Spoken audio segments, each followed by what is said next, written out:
The British viceroy thought it was a ridiculous plan, and he wasn't the least bit concerned about it. He had received a telegram from Gandhi on March 2nd, 1930. It declared that on the 11th day of this month, I shall proceed to disregard the salt law. The viceroy had done what duty had required him to do. He had officially warned Gandhi not to disobey the law. Now he heard Gandhi was preparing yet another one of his public displays of rebellion, a march to the sea, or something of that nature, where he was going to collect his own salt. What could it possibly accomplish? The viceroy turned his attention to other matters, quite sure the Hindu fanatic's latest escapade would attract the attention of no one. The British salt law forbade the citizens of India from making, selling, or eating any salt that wasn't imported from England. Gandhi felt that salt was a necessity of life, and since it existed in abundance in the waters off India, he thought it criminal that the impoverished Indians should be made to buy it from England. He had protested the salt law unsuccessfully. Now he had a new idea. He set out from his ashram on foot, with 78 of his followers behind him, including the young Jawaharlal Nehru, future Prime Minister of India. His intention was to walk 200 miles to the seacoast, to the town of Dandi. There he would defy the British government by scooping up some seawater into a pan, setting it in the sun to dry, and harvesting the remaining salt. He was 60 years old, his body thin from steady abstinence and repeated fasts, his legs like spindles. It was India's dry season, and the stifling hot sun would beat down on the walkers the whole way. But Gandhi considered it an easy challenge. Less than 10 miles a day, he said, without much luggage, child's play. As Gandhi walked, the people of India came out to join him. Thousands joined in and walked beside him. For 24 days they marched across the winding, dusty roads of India, stopping each night to rest and pray. In every village along the way, the marchers were welcomed with banners and bouquets of flowers.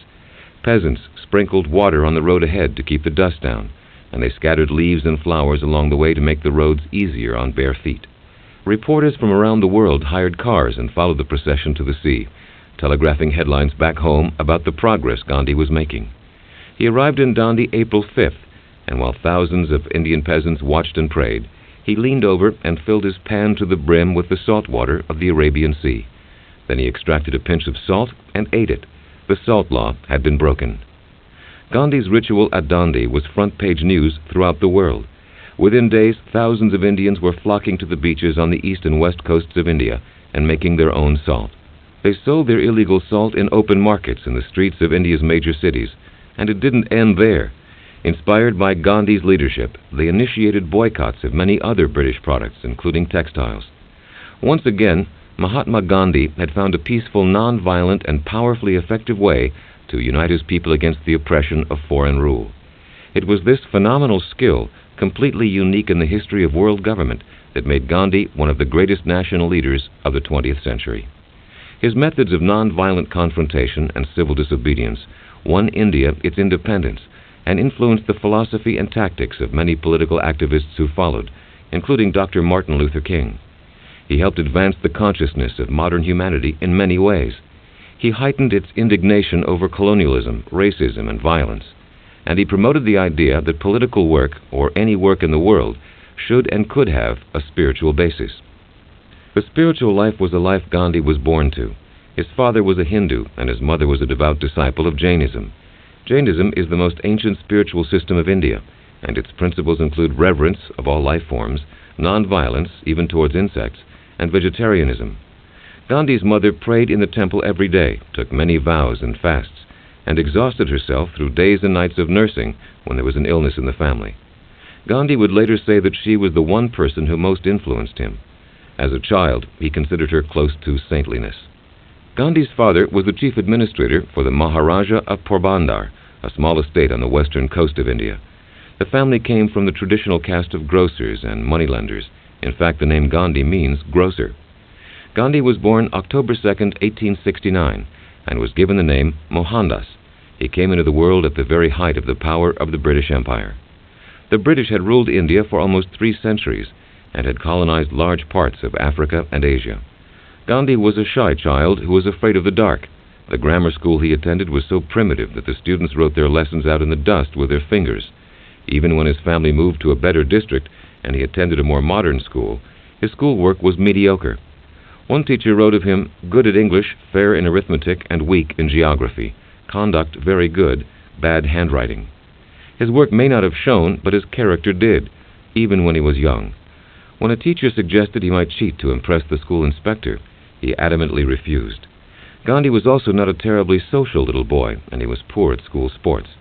He preferred to spend his time on long, solitary walks when he wasn't helping his parents with chores at home.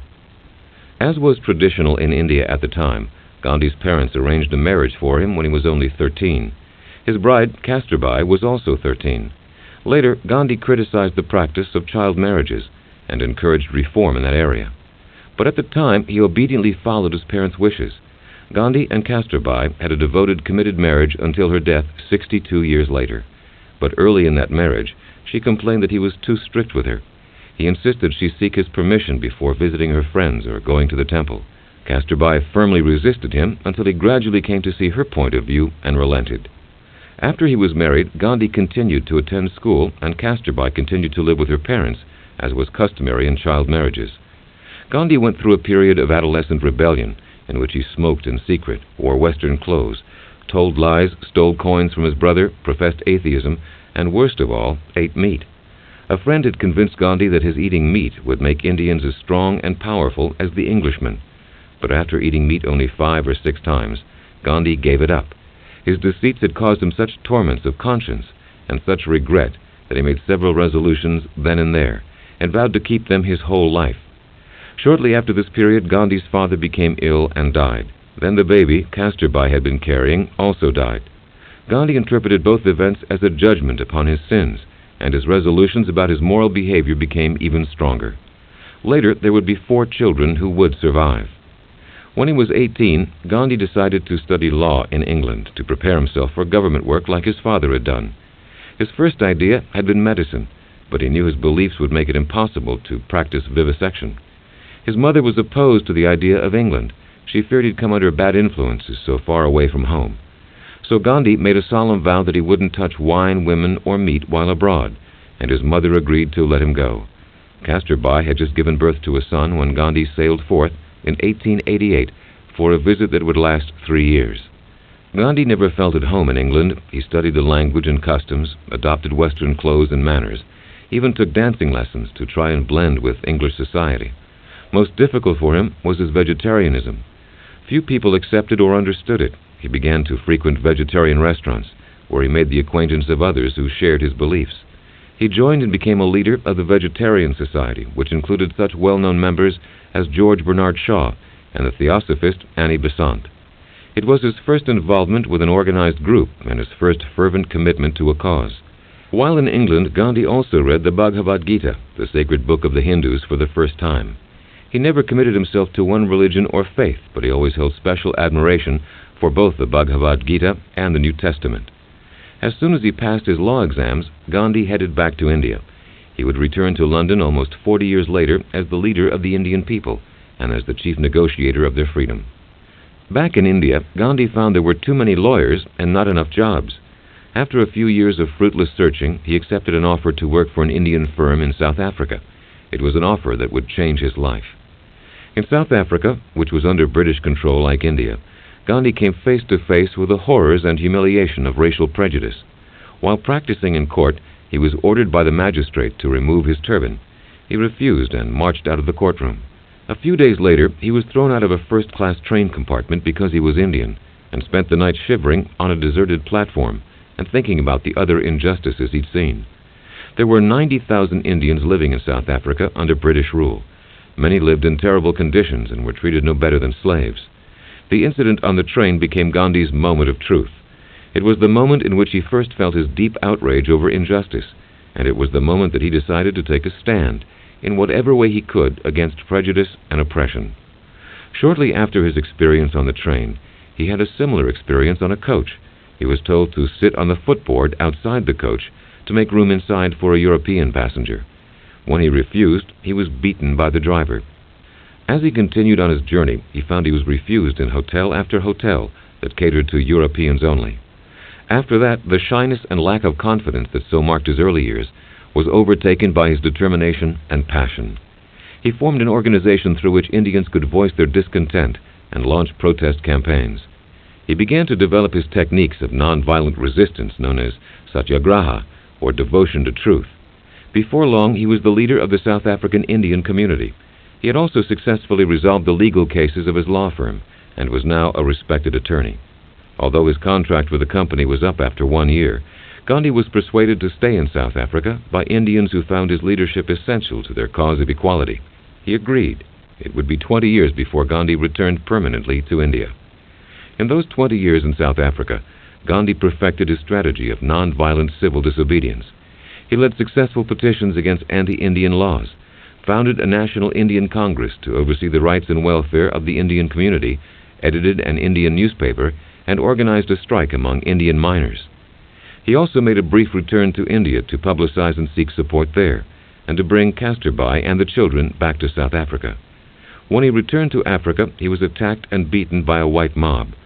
While recovering at a friend's house, the mob gathered outside and chanted threats to hang him. He escaped in the middle of the night disguised as a police officer. Later, he refused to prosecute his assailants. In spite of his struggle with the British, Gandhi helped organize an ambulance corps of Indians to help them in the war against the South African Boers. He felt that since he was demanding rights as a citizen, he should also fulfill his responsibilities as a citizen. The British rewarded him with a medal for service. Gandhi never attached himself to one religion. He believed instead that all religions were true, but he became fascinated with two Sanskrit words that would cause him to make profound changes in his lifestyle. One word was aparigraha, which meant non-possession. It held that material goods restricted the life of the spirit, and true spiritual progress couldn't occur until the bonds to money and property were broken. The other word or idea was samabhava, or equability. It suggested that people should be detached from pain or pleasure, from victory or defeat, and should work without hope of success or fear of failure. Inspired by these principles, Gandhi felt the urge to simplify his lifestyle and to free himself from bondage to the material. He gave up all his possessions and established a community where he removed himself from his family. His marriage became celibate. He was 36 years old when he vowed never again to have sexual relations with his wife or any other woman. In 1908, when he was 39, Gandhi was arrested for resisting a new British order that all Indians in South Africa must register with the authorities and carry a pass at all times. He was sent to jail to serve the first of what would become many prison sentences. While imprisoned, Gandhi became fascinated with the work of Leo Tolstoy and began a correspondence with the Russian writer. When he was released, he started a new community he called Tolstoy Farm. Members made their own clothes and food, built their homes, and educated their children. Many other British laws, including one claiming only Christian marriages were legal, resulted in many more protests by Gandhi and many more imprisonments. Finally, South African leader Jan Christensen Smuts began to relent on some of the most important issues, and Gandhi felt the first satisfaction of victory. He was ready to return to India. On the day he left, Smuts said, "The saint has left our shores, I hope, forever." Many years later, when Gandhi was fighting for the independence of India, Smuts would say, "It had been my fate to be the antagonist of a man for whom, even then, I had the highest respect." Gandhi arrived in Bombay in 1915 at the age of 46 and was welcomed as a hero. He no longer wore Western clothes, and he no longer spoke in English. He had returned to his native tongue of Gujarati. For a year, Gandhi toured India. During this tour, he visited the community set up by the great mystic poet Rabindranath Tagore, the first Indian to win a Nobel Prize. Tagore compared Gandhi's work to the teachings of Buddha, which emphasized compassion and respect for all living creatures. He said, "Perhaps he will not succeed, perhaps he will fail as Christ failed to wean men from their inequities, but he will always be remembered as one who has made his life a lesson for all ages to come." It was Tagore who gave Gandhi the title Mahatma, which means great soul. Outside the city of Ahmedabad, Gandhi founded his own community, the Satyagraha Ashram, based on non-violence and service to others. From his ashram, Gandhi began a new phase of his work. First, he began to campaign against India's notorious caste system. He brought untouchables into his ashram, even though his own wife protested, and he renamed them Harijans, or Children of God. Then he became involved in labor organizing. He carried out his first political fast, threatening to starve himself to death unless the conditions of the workers in the province of Bihar were improved. Because of his fast, conditions were improved and wages were increased. He also convinced farm workers who were suffering a famine to refuse to pay British taxes. Eventually, the taxes were withdrawn. When World War I hit, Gandhi helped recruit soldiers to fight for the British in hopes their service would earn them the right to independence. but his plan failed, and the British passed even stricter laws, preventing home rule. Gandhi called for a one-day protest, including fasting, prayer, and public meetings. But when troops killed 9 people in Delhi, he was overcome with regret and self-blame, and repented by fasting for 3 days. Then came Amritsar. Amritsar was one of the bloodiest days in the history of British rule, and it was the critical turning point for Mahatma Gandhi. It happened in April 1919 when 15,000 Indians gathered for a peaceful demonstration in honor of the Sikh New Year. Suddenly, government troops appeared. Under the direction of General Reginald Dyer, they opened fire on the unarmed crowd. The Indians were trapped in a square, unable to escape. As the bullets rained down for 10 solid minutes, the people ran, screamed, fell to the ground, and struggled to shield their children. In the end, 400 men, women, and children had been killed and 11,000 wounded. After Amritsar, Gandhi was never the same. His loyalty to the British Empire was completely destroyed, and he dedicated himself with full energy to one cause, the cause of independence. He became leader of the Indian National Congress and initiated an extensive program of non-cooperation with the British. Before Gandhi, the National Congress's main activity each year was a 3-day picnic for the upper class in a selected city of India. After Gandhi, it became a massive grassroots organization that was the most powerful political instrument for achieving Indian independence. Gandhi initiated a nationwide boycott of cotton made in Britain, and throughout the country Indians made huge bonfires of English materials. It was then that Gandhi took up his famous spinning wheel, a symbol of economic and spiritual freedom. He worked on the spinning wheel every day, and throughout India others were also spinning, weaving their own cloth and their own pattern of liberty. In 1922, Gandhi, now 53 years old, called on all Indians with government jobs to quit their service to Britain. He launched a boycott of British-run schools, offices, courts, and legislatures. By now, over 30,000 Indians had been imprisoned for acts of protest. But in spite of Gandhi's constant insistence and admonitions, the protests weren't always peaceful. When 22 policemen who attacked a protest march were killed by the marchers, Gandhi fasted again in repentance and called off the mass civil disobedience. Still, he was arrested for sedition and put on trial. At his trial, Gandhi spoke eloquently of the injustices and brutality of English rule, but he admitted he was guilty as charged under British law. The judge called him a man of high ideals and of a noble, even saintly life. Then he sentenced him to 6 years in prison. Gandhi was released from prison in only 2 years, after he had an appendectomy and his jailers feared for his health. He shifted his focus to a different problem, one that grew like a deadly cancer within India herself, one that caused him greater heartache and disappointment than even the oppression by the British. The problem was the conflict among his own people between Hindus and Muslims. He fasted for 3 weeks to protest that conflict, but his protest brought only a temporary peace. Meanwhile, Gandhi was working for social reform in his country. He toured India, often by foot, and spoke to large crowds about the necessity for tolerance, for equality of all citizens, classes, and religions, and for the rights of women. In 1930, at age 60, Gandhi launched the famous Salt March that further strengthened India's resolve to free itself economically from Britain and to resist the laws that restricted its independence. After the Salt March, about 100,000 Indians were arrested, including Gandhi again and several members of the National Congress. Several people were beaten and some were even killed, but eventually the plan was successful and India was permitted to manufacture its own salt. The British government could no longer deny the tremendous power and influence of Mahatma Gandhi. After years of trying to ignore him, repress him, imprison him, and refute him, it finally extended to him an invitation. He was invited to a round-table discussion in London on the subject of India's future. He was to be the sole representative of India's Congress. Gandhi had already proven himself a brilliant strategist, a superb politician and leader, and one of the most effective activists the world had ever known. Yet behind the very worldly motives and actions was a man who himself had said that his sole goal in life was to see God face to face. Every cause, be it the eradication of the caste system, the harmony between religions, or the independence of India, was to Mahatma Gandhi a spiritual cause. As he set out for India at the end of August 1931 on the SS Rajputana, thousands were at the dock waving him off and praying that his visit would finally move India towards the self-government it had fought so long and hard for. On board the Rajputana was a friend and correspondent of Gandhi's, the great Indian spiritual figure, Meher Baba. Mayor Baba was known to many in India, and to some in the West, as the Silent Master, because he had taken a vow of silence when he was 30, and he kept it the remainder of his life. Baba believed humanity had been given all the words and teachings it needed, and now it was time to live those teachings. His work, he said, was not to teach, but to awaken. Gandhi had made his own vow of silence. On Mondays he never spoke.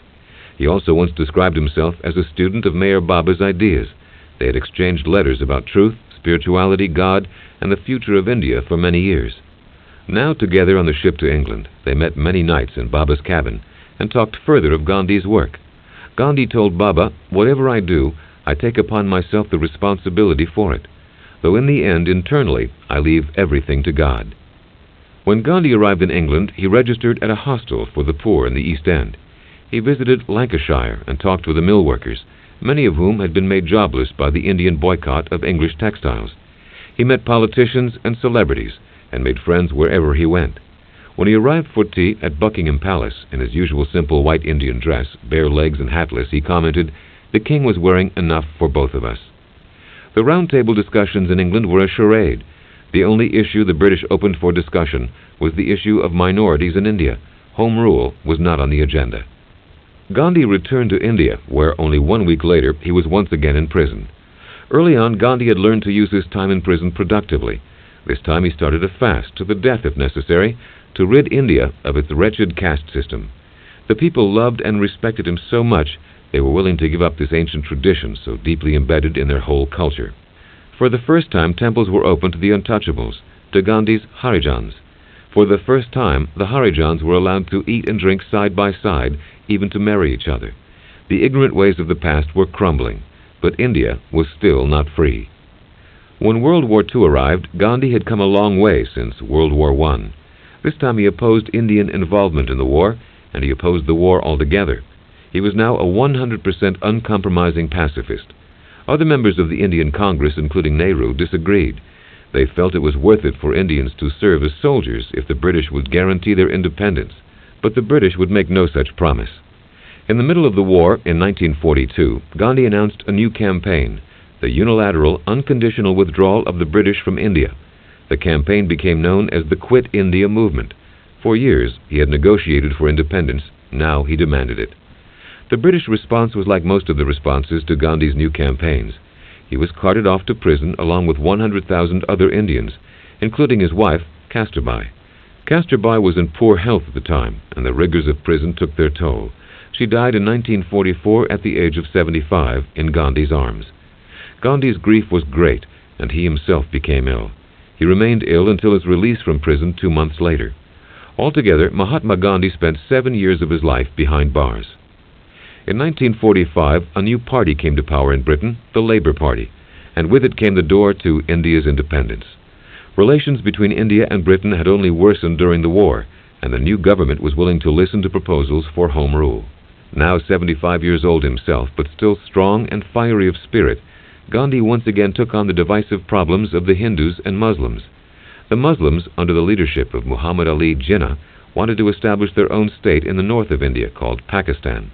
Gandhi, like the rest of the Indian Congress, wanted a united India. When Nehru, a Hindu, was appointed Prime Minister of a provisional Indian government, Jinnah called for a day of Muslim protest. The result was disastrous. Muslims and Hindus attacked each other in the streets, and terrible atrocities were committed on both sides. By the time peace was restored, 20,000 people had been killed. Gandhi walked through India for 4 months, visiting villages and cities trying to promote tolerance and peace. Against his wishes and without his vote of support, the Indian National Congress agreed to the separate nation of Pakistan, to be carved out of India's northern territory. Yet the fighting between Muslims and Hindus continued. Meanwhile, Britain had come up with its Mountbatten Plan, a plan that offered India its independence, but also granted the Muslims their own separate dominion in Pakistan. In 1947, Lord Louis Mountbatten arrived in India to serve as the last British Viceroy. It was a pivotal moment in world history. The loss of India was the first step in the dissolution of the British Empire. Its colonies in Asia and Africa would soon follow India's lead. When the independence of India was announced on August 15, 1947, Gandhi was staying in the poorest section of Calcutta, where some of the worst riots were occurring. Independence was a bittersweet victory. He had fought almost 40 years for this day, and yet even as it occurred, millions of Indians were fleeing their newly freed country for the new lands of Pakistan. Massacres were occurring all along the route, and in cities all over India. 1 million Indians had been killed. India had gained her freedom, but she had lost her peace.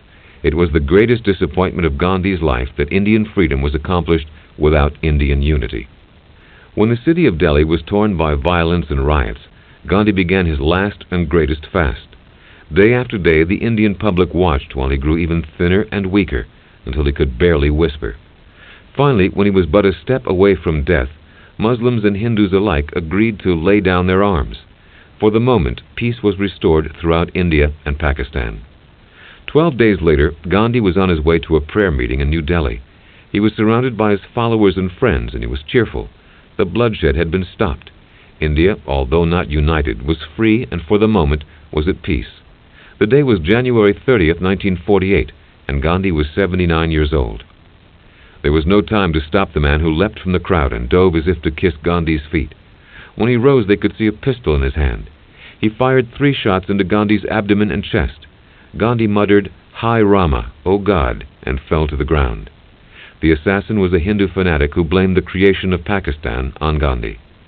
Gandhi's son, Ramdas, lit the fire on his funeral pyre. Gandhi had once told his followers that if he was killed, they were not to shed one tear.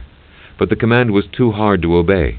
As the flames climbed into the sky, loud wails burst from the huge crowd of mourners. Then it was silent. At sunset, a boat carried Gandhi's ashes onto the river Ganges, and Ramdas scattered his father's ashes over the water. The entire world mourned the passing of Mahatma Gandhi. In America, the great scientist Albert Einstein said, "Generations to come will scarcely believe that such a one as this walked the earth in flesh and blood." Today, Mahatma Gandhi is honored by Indians as the father of their country. To the rest of the world, he is much, much more. Gandhi's life and work were guided by his search for and dedication to the truth. To Gandhi, God alone was truth, and all he did as an expression of his understanding of how that truth could be served. He believed the basis of truth was compassion and tolerance for all people, no matter their class, religion, gender, or politics, and regardless of how they behaved. Unlike other spiritual aspirants who sought their God in isolated caves or remote temples, who pursued the truth in solitary meditation or ritual, Gandhi sought his God in the world through his work with and for his fellow human beings. Mahatma Gandhi became history's greatest example of nonviolence in action. To achieve this goal, he had to develop tremendous courage, even though he himself said he had been shy and cowardly when young. He overcame his fear and inspired others to do the same.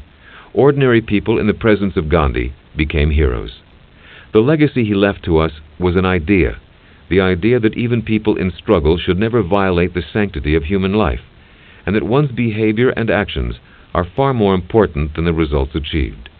Yet he also proved, as few others have, that nonviolence can be a powerful and persuasive method of social change and cultural transformation.